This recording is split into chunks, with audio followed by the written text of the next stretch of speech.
Hello बच्चों, आज हम अकाउंटिंग फॉर पार्टनरशिप फर्म्स के कुछ इलस्ट्रेशन देखने वाले हैं। देखते हैं ये इलस्ट्रेशन हमसे क्या पूछता है। ए, बी और सी तीन पार्टनर्स हैं एक बिजनेस में जो प्रॉफिट और लॉस शेयर करते हैं 12:8:5 की रेशियो में। Partner C is guaranteed a minimum profit of ₹50,000 per annum by the firm. Partner C को गारंटी मिली हुई है फर्म से कि उसका कम से कम उसे 50,000 का प्रॉफिट तो मिलेगा ही मिलेगा हर साल। मतलब उसको 50,000 से कम प्रॉफिट नहीं मिलेगा, उसको 50,000 तो मिलेगा ही मिलेगा। ठीक है बच्चों, आगे बोला हुआ है हमें प्रॉफिट्स बता रखे हैं कि 2021 में इतना प्रॉफिट हुआ था, 2022 में इतना प्रॉफिट हुआ था और 2023 में 2 लाख रुपए का लॉस हुआ था। बच्चों में जनरल एंट्री पास करनी है प्रॉफिट डिस्ट्रीब्यूशन की। पार्टनर सी को गारंटी मिली हुई है कि उसको कम से कम 50,000 का प्रॉफिट तो मिलेगा ही मिलेगा। तो बच्चों देखते हैं। देखो बच्चों, सबसे पहले हमें 2021 दे रखा है तो हमने उसका वर्किंग नोट बना लिया कि गारंटेड प्रॉफिट टू सी 50,000 है उसका, कि उसे गारंटी मिली है 50,000 तो मिलेगा ही मिलेगा। और उस साल प्रॉफिट कितने का हुआ है? 2 लाख रुपए का हुआ है। ठीक है बच्चों, 2 लाख रुपए का हुआ है तो आप इसका शेयर ऑफ प्रॉफिट निकालो सी का। सी की रेशियो के हिसाब से कितना हो गया? 5/25 हो गया और 5/25 मल्टीप्लाई बाय 2 लाख। तो सी का शेयर ऑफ प्रॉफिट कितना आ रहा है जो एक्चुअल उसे मिलेगा 40,000। मतलब 2 लाख के हिसाब से उसको 40,000 मिलेगा शेयर ऑफ प्रॉफिट। बट उसको गारंटी कितने की मिली हुई थी कि उसको तो कम से कम 50,000 का प्रॉफिट मिलेगा ही मिलेगा, और मिल कितना रहा है? 40,000 मिल रहा है। तो बच्चों इसे तो 10,000 कम मिल रहा है ना, 10,000 की डेफिशिएंसी हो रही है। और वो डेफिशिएंसी कौन देगा? मतलब उसे 10,000 कम मिल रहा है, वो कौन पे करेगा? वो फर्म पे करेगी।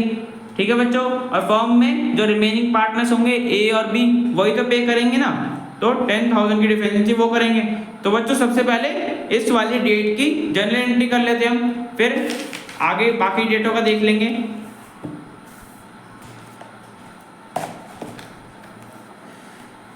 तो बच्चों देखो, हमारा 2 लाख का था प्रॉफिट, हमने उसे ट्रांसफर कर लिया 2021 मार्च 31 की डेट डाल के P&L अकाउंट से P&L एप्रोप्रिएशन अकाउंट में 2 लाख रुपए का था। ठीक है बच्चों, नेट प्रॉफिट ट्रांसफर हो गया प्रॉफिट एंड लॉस से P&L एप्रोप्रिएशन अकाउंट में। ठीक है बच्चों, ये हो गया। अब हम प्रॉफिट डिस्ट्रीब्यूट करेंगे। तो बच्चों देखो, अभी मैंने बताया था 10,000 की कमी पड़ रही थी ना, 50,000 गारंटी मिला हुआ था बट उसका एक्चुअल शेयर कितना आ रहा था? 40,000 आ रहा था। तो 10,000 मिल रहा था, कम मिल रहा था। और 10,000 कौन देंगे? मैंने अभी बताया था ए और बी देंगे। तो बच्चों हमें उनकी रेशियो निकालनी पड़ेगी, किस रेशियो में देंगे। और बच्चों जब भी कुछ बताया नहीं होता तो पार्टनर कौन सी रेशियो में देते हैं? अपनी प्रॉफिट शेयरिंग रेशियो में दे देते हैं, जो हमें 12:8:5 बताई हुई थी। तो ए और बी की जो डेफिशिएंसी जिसमें बॉन्ड करेंगे वो रेशियो 12:8 हो जाएगी उन दोनों पार्टनर्स की। 12:8:5 तीनों पार्टनर्स की दे रखी है ना, ये देखो 12:8:5 तीनों पार्टनर्स की है। और सिर्फ ए और बी करेंगे तो 12:8 हो गई दोनों पार्टनर्स की। तो वो इस रेशियो में देंगे सी को पैसा जो कमी पड़ रही है, डेफिशिएंसी हो रही है।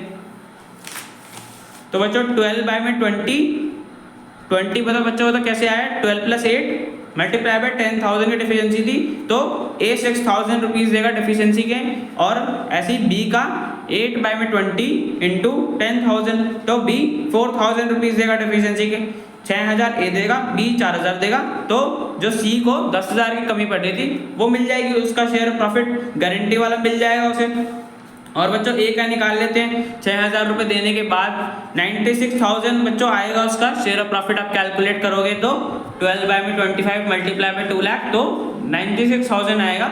उसमें से 6,000 ए को दे दिए, ए ने सी को दे दिए डेफिशिएंसी के, तो उसका शेयर ऑफ प्रॉफिट 90,000 हो जाएगा। और ऐसे सेम बी का निकाल लेंगे। बी का 8/25 मल्टीप्लाई बाय में 4 लाख तो 64,000 आएगा। और उसमें से 4,000 बी ने सी को दे दिए जो कमी पड़ रही थी गारंटी वाले अमाउंट में, तो बी का शेयर ऑफ प्रॉफिट आ जाएगा 60,000। अब बच्चों जब हमारे पास शेयर ऑफ प्रॉफिट आ गया तो हम इसकी एंट्री कर देते हैं। देखो बच्चों, P&L appropriation account 2 lakh rupees, A capital 90,000, B capital 60,000 अभी हमने कैलकुलेट करा, वही अमाउंट ऑफ प्रॉफिट आया। और सी को 50,000 मिलना था गारंटी का, तो बच्चों वो मिल गया उसको। और हमारे इस वाले ईयर में प्रॉफिट डिस्ट्रीब्यूट हो गया। तो बच्चों देखते हैं नेक्स्ट ईयर में कितना प्रॉफिट डिस्ट्रीब्यूट होगा।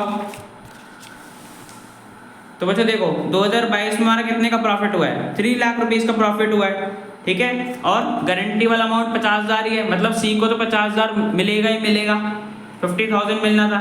और अब हम सी का शेयर निकालें, सी का शेयर कितना था, 5/25 था रेशियो के हिसाब से। तो 5/25 मल्टीप्लाई बाय में 3 लाख 60,000 आ रहा है, मतलब गारंटी वाले अमाउंट को तो फुलफिल कर ही रहा है, गारंटी से ज़्यादा ही मिल रहा है। तो बच्चों इस केस में मैंने बताया हुआ है गारंटी से ज़्यादा मिले तो जितना शेयर होता है हम उतना ही देते हैं, कोई डेफिशिएंसी नहीं है, गारंटी वाले अमाउंट से ज़्यादा ही मिल रहा है तो इस केस में कोई एडजस्टमेंट नहीं होती, जितना उसका शेयर आ रहा होता है हम उसको देते हैं 60,000।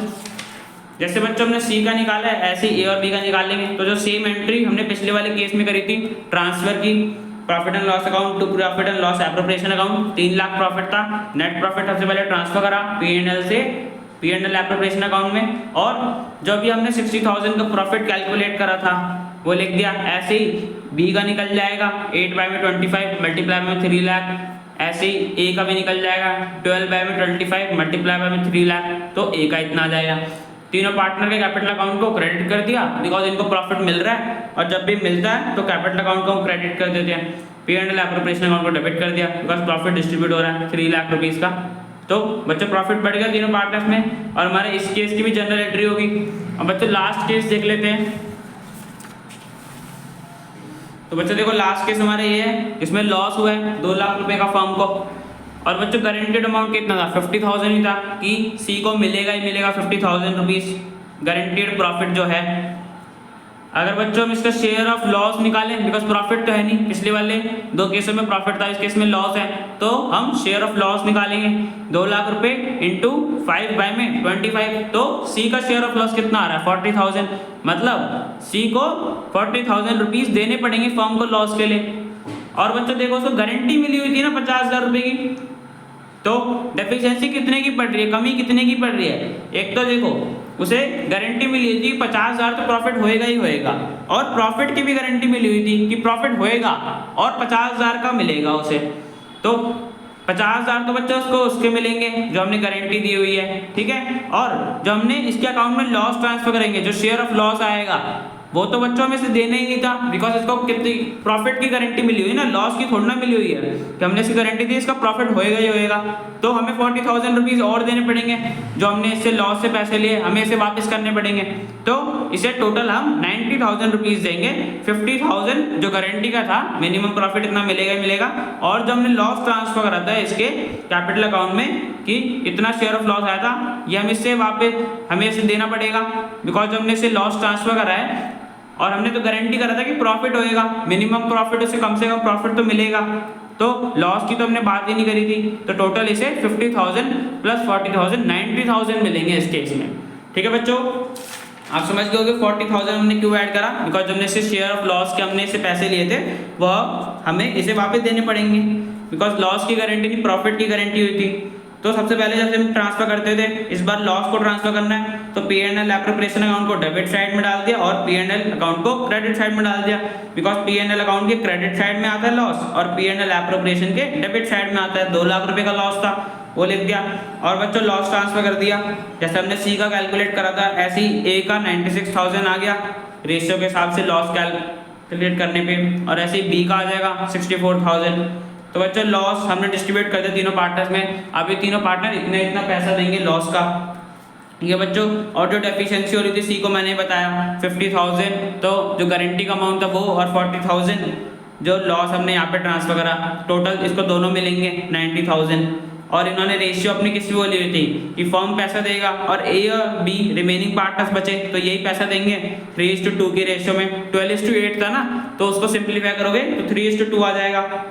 अब बच्चों इनकी डेफिशिएंसी कैलकुलेट करोगे तो ए इतना पैसा देगा सी को डेफिशिएंसी के लिए जो कमी पड़ रही है गारंटेड अमाउंट में, और बी इतना पैसा देगा 36,000 जो कमी पड़ रही है सी के कैपिटल अकाउंट में, जो इसको गारंटी मिली हुई थी कि 50,000 मिलेगा ही और 40,000 लॉस था, तो दोनों इसे मिलेंगे। तो ए और बी इतना इतना पैसा देंगे ताकि जो सी का गारंटेड अमाउंट था वो उसे मिल जाए। तो बच्चों हमने इस केस में भी P&L एप्रोप्रिएशन अकाउंट की सारी जनरल एंट्री पास कर दी, और बच्चों ये क्वेश्चन हमारा कंप्लीट हो गया। मिलते हैं नेक्स्ट वीडियो में।